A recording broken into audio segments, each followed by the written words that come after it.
14th of May 1956, a special child was born. His parents, Acharya Ratnanand and his wife Vishalakshi, named this boy Ravi Shankar.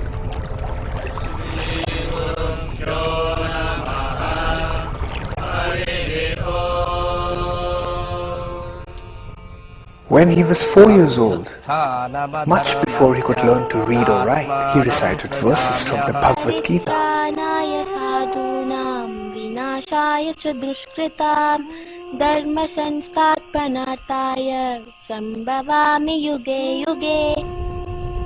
When he was 6 years old, he was often found in deep meditation.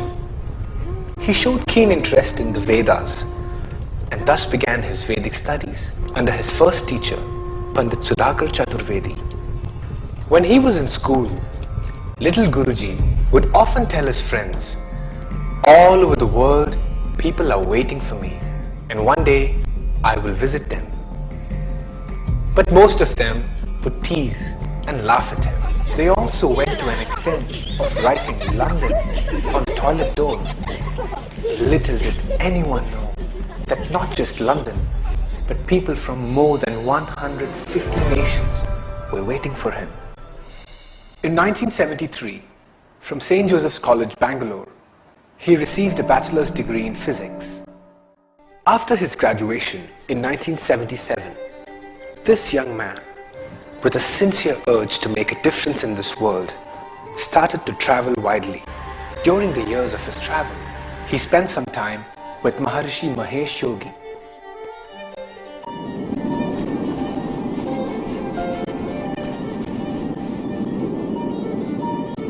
In 1982, in a place a little away from Bangalore called Shimoga, Guruji took a 10-day silence period. It was during this time the most miraculous gift to mankind, an immensely sacred and special technique, the Sudarshan Kriya,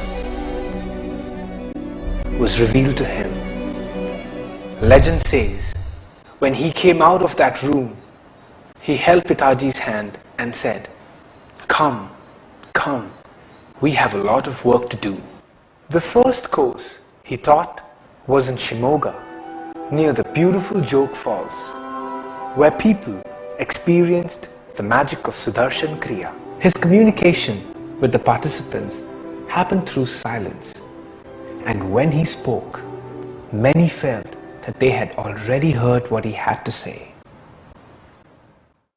After the first course, a trickle of people started coming to Guruji to seek the knowledge, and he travelled extensively to teach and impart the knowledge to more and more people all around the country and the world. Soon, the name Art of Living was adopted.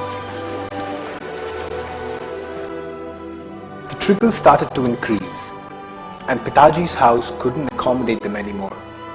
Guruji then decided to build an ashram where people from all over the world could come, meditate, serve, sing, and just be in his presence. In 1985, Guruji, Pitaji, and few others were driving down Kanakpura Road, Bangalore, in search of land for the ashram. Though there was a lot of picturesque land much closer to the city available, Guruji insisted that they keep driving. Finally, he asked for the car to stop exactly where the main gate is this day, and started walking through the middle of a barren land with nothing but rocks and stones. He walked and reached the top of a hill, looked around, meditated, and said, "This will be our ashram." People with him, flabbergasted, criticized the choice of the place, but he insisted. That place is none other than our Sumeru Mandap. The first building that was built in our ashram was Narayana, and this was where the first Sudarshan Kriya tape was recorded. Then after some time came the first official abode of Guruji, Shakti Kutir. The ashram, which was a barren land with huge rocks and stones, where any kind of growth seemed impossible. There was not a single bird here. And I was thinking, hey, how come? Not even a sparrow, no pigeon. Means what is this place? And that was 94, beginning of 94.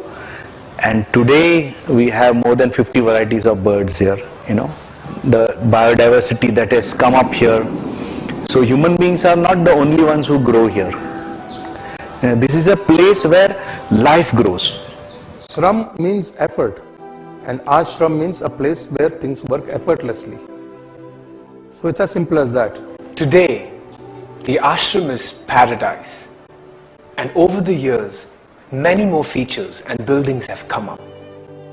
Ganga Kutir, the new kitchen, beautiful garden Radha Kunj, situated right next to a serene lake. The Vedagma, the artistic amphitheater, and right in front of it, the majestic 4-story gem of a meditation hall, Vishalakshi Mandap, named after Guruji's mother. Right from the beginning, Guruji started to create teachers who traveled all over the world, spreading the knowledge of the art of living, touching and transforming the lives of millions of people. In Mumbai, the first big satsang of 150 people was organized for Guruji in 1992. In less than 2 years, this gathering of 150 people grew so big that there was no hall left in Bombay that could accommodate the crowd clamoring to meet their beloved Guruji. In February 2006, the Art of Living celebrated its silver jubilee, which was marked by a gathering of 2.5 million people, the only one of its kind. A grand symphony of more than 1,000 sitar maestros, Brahmanad in Noida, an enthralling symphony of more than 2,500 Hindustani classical vocalists, Antarnad in Pune, and Punarnava, the performance of 1,200 Mohiniyattam dancers in Kerala, marked the unique grandness of the art of living. Through the years, the art of living has grown unfathomably in its magnitude through Guruji's grace and your commitment. An entire bouquet of courses are taught by 10,000 dynamic teachers in 151 countries across the globe, touching people through a wide spectrum from slum dwellers to CEOs, prison inmates to top scientists, from politicians to housewives, from village farmers to urban youth.